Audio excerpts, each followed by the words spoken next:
Nagbibigay siya ng biyaya sa mga mapagpakumbaba. Ang ating pagpapakumbaba ang nagbubukas sa atin ng daan upang matanggap natin ang mga biyaya ng Diyos.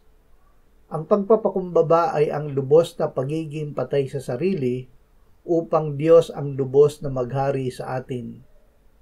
Ang anak ng Diyos ay lubos na nagpakababa at sumunod sa Ama hanggang kamatayan sa krus, kaya't siya ay lubos na itinaas ng Diyos.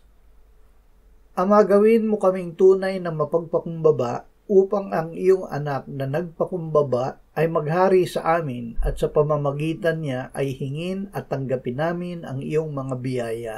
Amen.